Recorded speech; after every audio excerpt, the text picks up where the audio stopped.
여러분과 제가 너무나 잘 알고 있는 삭개오를 부르시는 예수님에 대해서 함께 말씀을 나누도록 하겠습니다. 여러분에게 계속해서 말씀을 드리는데요, 성경은 그 한 문단만 가지고 해석해서는 안 됩니다.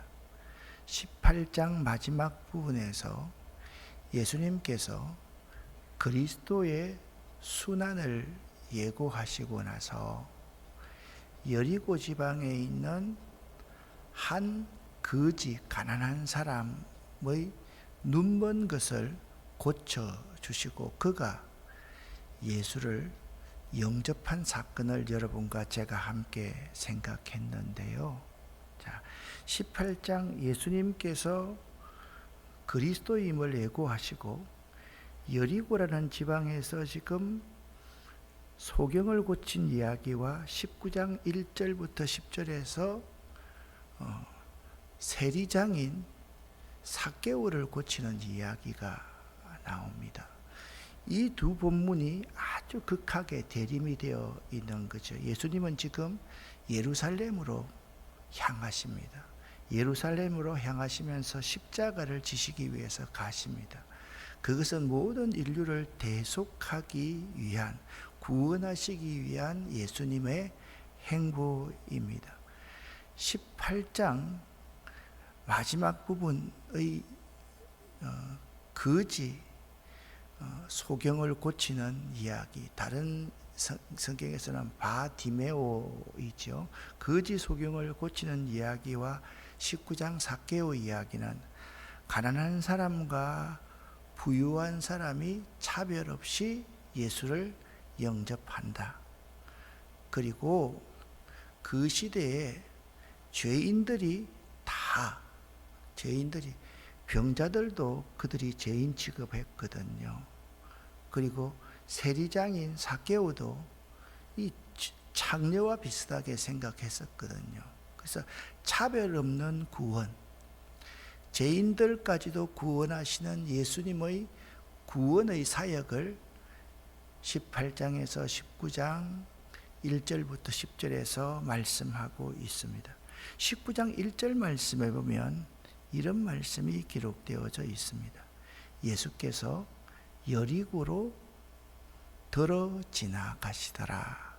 여러분, 여리고 지도는 여러분이 잘 알고 있습니다. 이들이 여리고를 이렇게 갈 때는 이런 모습으로, 모양으로 이렇게 간다라고 말씀을 드리지 않습니까? 그냥 쭉 갈릴리에서 예루살렘으로 가시면 될 터인데 이 길은 그들이 부정한 길이기 때문에 가지 않습니다. 그러니까 해안도로로 가든지 아니면 요단강 이편으로 해서 여기서 여리고로 갔다가 예루살렘으로 들어가고 그들이 요바로 가는 것이죠. 예수님께서 여리고에서 소경이었던 한 구거라는 사람을 고치시고 나서 또 예수님께서 여리고로 들어 지나가십니다. 이 구절은 새로이 시작되는 삭개오 이야기를 배경을 설명하면서 앞에 소개된 여리고 가난한 소경 치유 기사와 직접 연결시키고 있는 것이 여리고로 들어서 지나가시더라로 표현하고 있습니다. 즉 여리고에 이르러 생긴 사건에 곧 이어서 여리고 안에서 새로운 사건이 전개됨을 19장 1절을 통해서 우리가 알 수 있는 거예요. 그러니까 성경을 한 구절을 읽으면 앞에 있는 구절, 그렇지. 우리는 자꾸 삭개오 이야기, 삭개오가 뽕나무 위에 올라가서 내려오라 하니까 예수님 만났다라고 생각하는데 18장 마지막에서의 그 소경을, 가난한 소경을 고쳤던 이야기와 19장 1절부터 10절까지의 이야기는 긴밀하게 연결되고 대비되어 있다라는 사실을 알 수가 있습니다. 저자 누가는 예수께서 여리고로 들어 지나가시더라 라고 말씀하고 있습니다. 그러니까 예루살렘을 향한 다시 말해서 고난을 향한 예수의 굳은 의지를 보다 확연히 드러내시고자 한 듯합니다. 예수님께서 갈릴리로부터 예루살렘으로 가시는데 그냥 여행하러 가시는 것이 아니라 구원하러 가시는데, 구원의 도중에 여리고라는 지방에서 한 소경도 예수를 영접하게 하였고 세리장도 예수를 영접하게 하셨다라는 의미인 것입니다. 예수께서는 예루살렘에 가시면서 가난한 병자와 부유한 유대인들이 극혐하는 삭개오를 만나실 분명한 의지가 있으셨음을 보여주십니다. 이것이 예수께서 이 세상에 오신 목적인 것입니다. 예수께서 이 세상에 오신 것은 바리새인들, 서기관 같은 자들도 만나고 싶었는데 그들은 자꾸 예수를 거부하고 부인하니까 예수님께서 아주 거지 그리고 소경인, 근데 이 소경은요 태어나면서부터 소경된 사람이 아니라 도중에 소경이 되었던 사람이다 라고 말씀을 드렸습니다. 예수님께서 이들을 만나러 이 세상에 오신 것이죠. 이렇게 예수께서는 우리가 그분을 찾기 전에 우리를 찾아오셔서 우리를 만나 주시는 분입니다. 이것이 매우 중요합니다. 우리가, 여러분 보십시오. 소경인 거지를 그가 예수님을 찾아가 만나려고 하지 않았는데 예수님께서 예루살렘에 올라가시는 길에 그 소경을 만나러 들어가셨습니다. 삭개오도 마찬가지였던 것입니다. 그런데 2절 말씀을 보니까 삭개오라 이름하는 자가 있으니 세리장이요 또한 부자라. 여러분 지금 누가복음을 읽고 있습니다. 누가는 이방의 복음을 전합니다.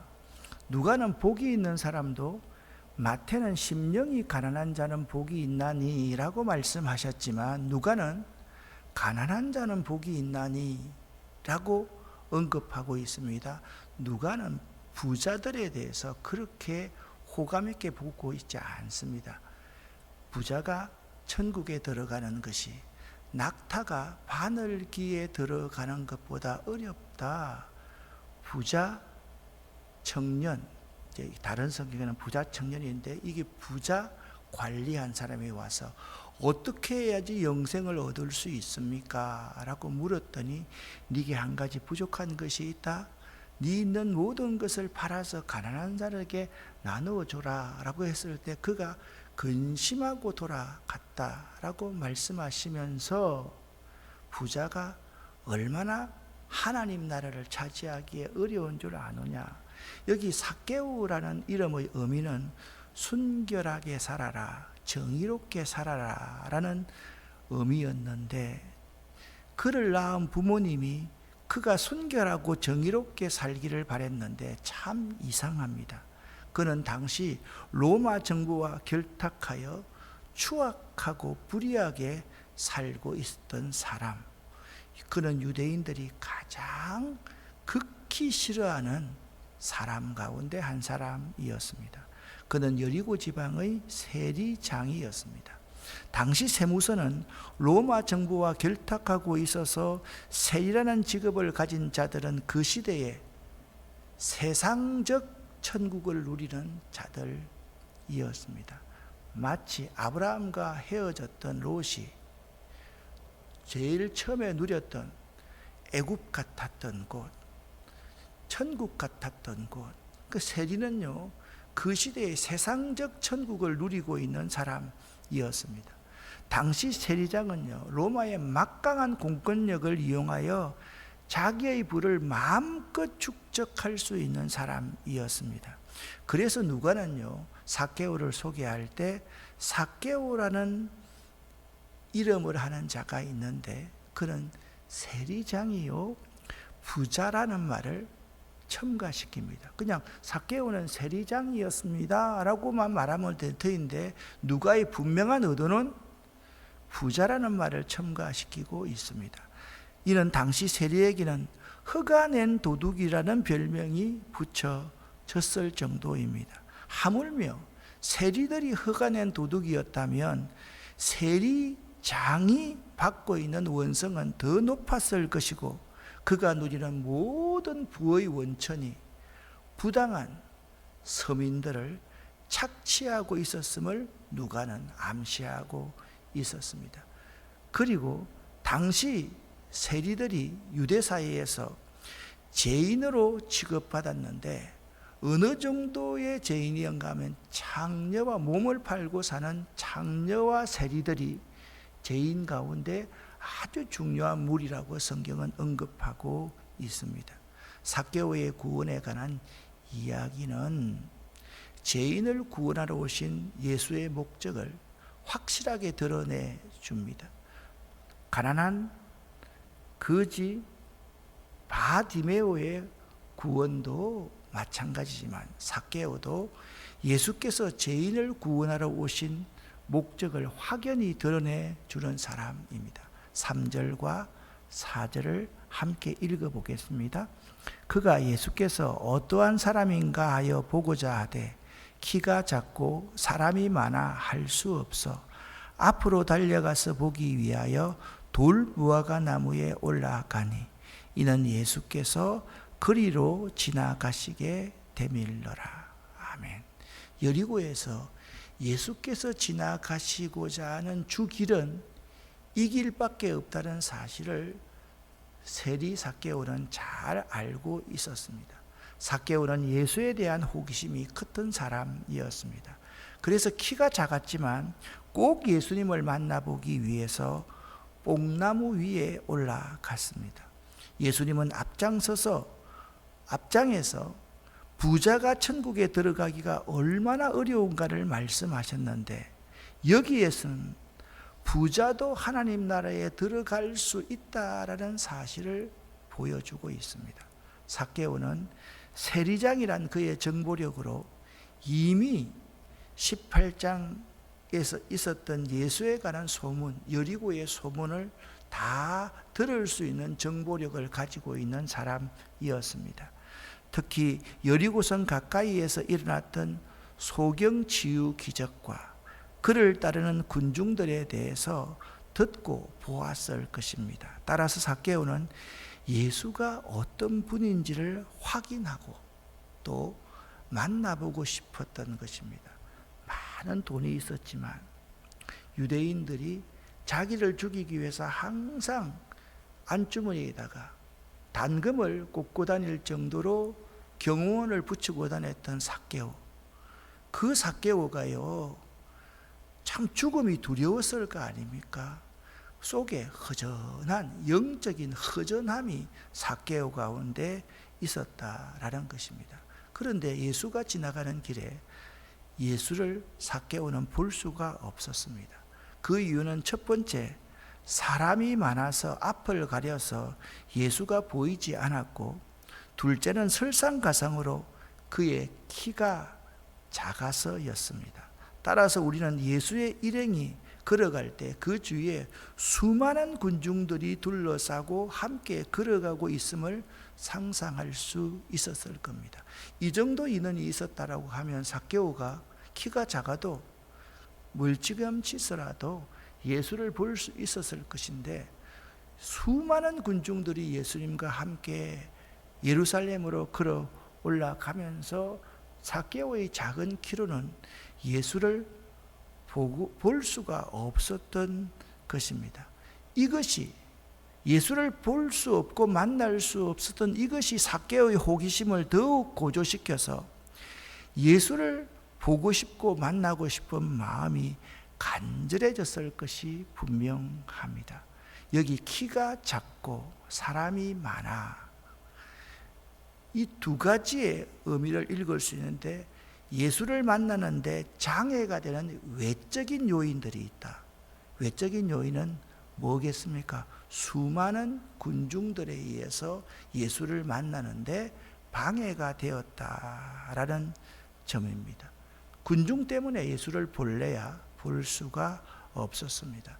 따라서 이 말씀을 좀 오늘날로 적용시켜 본다면, 오늘 교회에서도요, 신앙을 먼저 가진 사람들, 직분이 중한 사람들이 왜곡된 특권의식이나 이기적인 신앙심 때문에 새롭게 교회의 문을 두드리는 사람을 외면하고 도리어 문을 막고 있는 위치에 있는 자가 아닌지 한번 생각해 볼 수 있어야만 하는 것입니다. 많은 사람들이 예수께 나아오려고 하다가 수많은 무리 때문에 예수 앞에 있는 우리 중한 직분자들 때문에 예수를 다 차지하고 하려고 하는 목사님, 장로님, 권사님, 집사님들 이런 분들 때문에 예수를 만나지 않고 되돌아가 버리는 경우가 참으로 많이 있을 수 있다라는 말씀이죠. 또 하나는 예수를 만날 수 없는 내적인 요인이 있습니다. 그들의 약점입니다. 누구나가 예수께 나올 때 다 약점을 가지고 있습니다. 어떤 사람은 교회에 대한 상처가 있고, 어떤 사람은 목회자에 대한 상처가 있고, 어떤 사람은 세상에 대한 상처가 있고요. 어떤 사람은 자기 성격이 대인관계가 그렇게 되지 못하는 사람들도 있습니다. 키가 작다는 것은 그런 약점을 의미합니다. 이는 사람들이 예수를 만나지 못하는 이유가 자기 스스로의 문제일 수 있다라는 것입니다. 우리도 예수를 만나려면 이 두 가지의 장애를 극복하는 일을 선결 과제로 삼지 않으면 안 될 것입니다. 5절과 6절 말씀 함께 읽겠습니다. 예수께서 그곳에 이르사 쳐다보시고 이르시되 삭개오야 속히 내려오라. 내가 오늘 내 집에 유하여야 하겠다 하시니 급히 내려와 즐거워하며 영접하거늘. 아멘. 이날 삭개오가 받은 복은 제가 볼 때 5절과 6절을 볼 때 네 가지입니다. 첫 번째, 삭개오는 그의 원대로 예수님을 만나보게 되었습니다. 성경에 예수님께서 위로 우러러 보았다라는 사람은 삭개오밖에 없습니다. 두 번째 삭개오가 받은 복은 예수께서 자기는 예수님을 한 번도 만나본 적이 없는데 이미 자기 이름을 아시고 자기를 삭개오야 거기서 내려오라 깜짝 놀랐을 것입니다. 목자는 양의 이름을 알고 양은 목자의 음성을 듣게 되어 있습니다. 삭개오의 두 번째 복은 만나지도 않았던 예수님이 자기를 잘 알고 있다는 복이었습니다. 삭개오의 세 번째 복은 자기 집에 오셔서 유하시겠다는 예수님의 요청을 받은 것입니다. 당시 세리들은 창녀들과 같은 죄인으로 취급받았는데요. 그 세리들의 우두머리였던 세리장 삭개오의 집에 예수께서 오시겠다라는 것은 감당할 수 없는 큰 축복이었던 것입니다. 삭개오가 예수께서 오늘 내 집에 유하여야겠다라고 말씀하시니까 급히 내려와서 예수님을 영접했습니다. 여기 삭개오의 응답, 예수님께서 내 집에 유하여야 되겠다라고 하니까 삭개오는 적극적으로 반응하고 있습니다. 급히 내려와라는 단어와 즐거워하며라는 단어, 그리고 영접했다는 이 단어는 예수의 제안을 더할 나위 없는 기쁨으로 받아들이는 표현입니다. 삭개오에게는 평생 돈이 많고 세리장으로서 누릴 수 없는 기쁨, 이 기쁨을 이 순간 참 경험하게 되었는데 이것이 평생 삭개오의 자산이 되었던 것입니다. 우리도 마찬가지입니다. 세상을 의지하고 살던 사람이 예수님을 만나고 나면요, 그 기쁨 때문에 세상의 모든 것을 다 포기하게 됩니다. 이 기쁨이 그의 가장 큰 자산일 수가 있습니다. 예수를 만난 것이 그의 가장 큰 자산일 수가 있습니다. 삭개오가 받았던 이 네 가지 복, 예수님을 만나는 복, 예수님께서 이미 나를 아시고 나를 찾아오신 복, 그리고 예수께서 너와 함께 내가 유하여야겠다라고 말씀하시는 복, 그리고 삭개오가 누릴 수 있는 참 기쁨의 복을 받으시는 여러분 될 수 있기를 예수 이름으로 간절히 축원합니다. 7절부터 10절까지 말씀을 쉬운 성경으로 함께 읽어보겠습니다. 사람들은 이것을 보고 모두 수근거렸습니다. 저 사람이 죄인의 집에 묵으려고 들어갔다. 삭개오가 주님, 제 재산의 절반을 가난한 사람들에게 나누어 주겠습니다. 그리고 제가 남의 것을 속여 얻은 것이 있으면 4배로 갚겠습니다. 예수님께서 삭개오에게 말씀하셨습니다. 오늘 이 집에 구원이 찾아왔다. 이 사람도 아브라함의 자손이다. 인자는 잃어버린 사람을 찾아 구원하러 왔다. 아멘. 당시 세리는 죄인 취급을 당하였으므로 예수의 행위는 당연히 문제시될 수밖에 없었습니다. 왜냐하면 죄인의 집에 머물며 함께 식사한다는 사실은 그 죄인의 죄를 인정한다는 의미로 받아들여졌기 때문이다. 그래서 유대인들은 절대로 죄인의 집에 들어가지도 않고 그들과 함께 말도 섞지도 않고 식사 안 하는 것은 지극히 당연한 일입니다. 한편 이들이 수근거리는 모습, 이들이 누굽니까? 뭇사람들입니다. 인간의 2가지 악한 본성을 볼 수 있습니다. 첫 번째, 자신의 눈에 있는 대들보는 보지 못하고 타인의 눈에 묻은 팀은 볼 줄 아는 사람입니다. 삭개오 저놈 죄인인데 하면서 자기도 삭개오와 똑같은 방법으로 돈을 벌고 싶은데 그게 안 돼서 못하고 있는 거지, 똑같은 사람이다라는 것입니다. 2번째, 삭개오가 잘됨을 시기하는 심리인 것입니다. 삭개오가 주여 보시옵소서. 삭개오는 예수님을 믿음의 고백의 말인 주로 표현을 합니다. 삭개오는 또한 보시옵소서라고 말하면서 자신이 하는 말은 단호한 결단이 담겨 있고 이 말은 절대적으로 지킬 것입니다 라는 그 마음을 담고 있는데, 그가 예수를 만났던 그 기쁨이 얼마나 컸는지를 주여 보시옵소서에서 느낄 수가 있는 것입니다. 강요에 의한 고백이 아닌 자율적인 고백을 이렇게 합니다. 내 소유의 절반을 주겠사오며 그렇게 말씀하고 있습니다. 삭개오는 당시 랍비들에 의해 제시된 구제비 곧 소유의 혹은 수입의 20%보다 훨씬 많은 파격적인 액수를 제시합니다. 이러한 현실적인 태도는 예수를 만나는 그 기쁨이 너무 컸기 때문에 앞장에서의 부자 청년의 모습과는 너무나도 대조적인 모습을 볼 수가 있습니다. 만일 네 것을 토색하는 일이 있으면 4배나 갚겠나이다 라고 말씀하고 있습니다. 율법에 의하면 부정으로 취한 것을 돌려줄 때는 5분의 1, 20% 정도만 돌려주면 됩니다. 근데 남의 것을 도둑질했을 때는 4배로 갚아야 하는 규정이 있었습니다.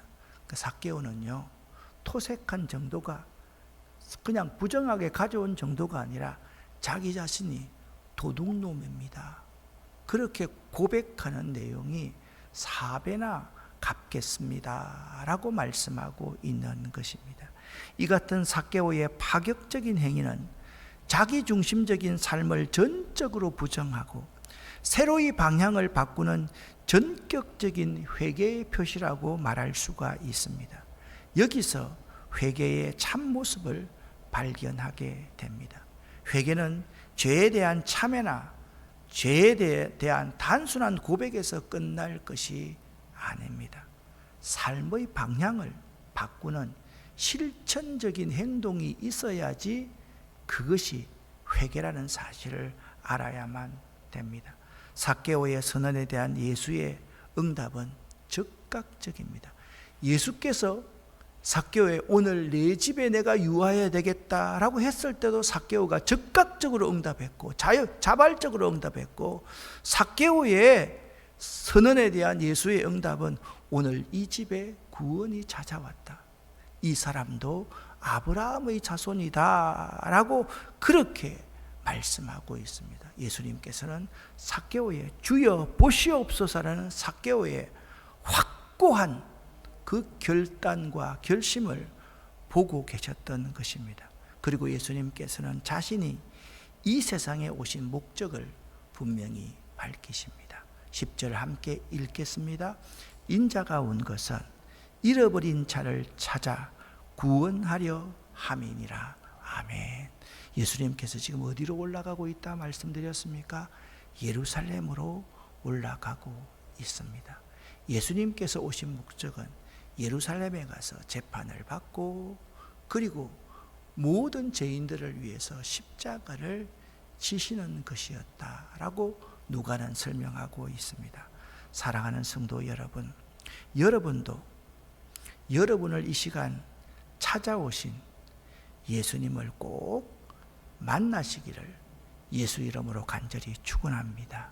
그리고 삭개오처럼 진심으로 예수 만나 예수 영접하고 회개하고 행동으로 삶으로 예수님을 따르는 여러분 될 수 있기를 예수 이름으로 간절히 축원합니다. 기도하겠습니다. 살아계신 하나님 아버지, 우리가 너무나도 잘 알고 있는 삭개오에 대해서 함께 말씀을 나누었습니다.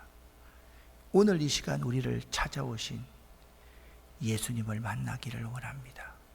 어떠한 장애, 많은 사람들이나 내가 가지고 있는 약점, 그것을 잘 극복하고서 뽕나무 위로 올라갈 수 있는 용기, 그 호기심을, 영적 호기심을 저희에게 주시옵소서. 삭개오야, 내려오라. 우리는 삭개오가 받았던 그 4가지의 복을 꼭 받고 싶습니다. 예수님을 만나고 싶습니다. 예수님이 나의 목자가 되기를 원합니다. 그리고 예수께서 내 마음의 중심에 와 계시기를 원합니다. 예수님 만난 것이 내 인생의 가장 큰 자산이 될 수 있도록 도와주시옵소서. 돈보다 예수 만난 것이 내 인생의 가장 중요한 자랑될 수 있도록 도와주시옵소서. 그래서 진심으로 예수 만난 자로서 예수님 따르는 예수 제자 되기를 원합니다. 예수 그리스도 이름으로 축복하옵고 간절히 기도 올립니다. 아멘.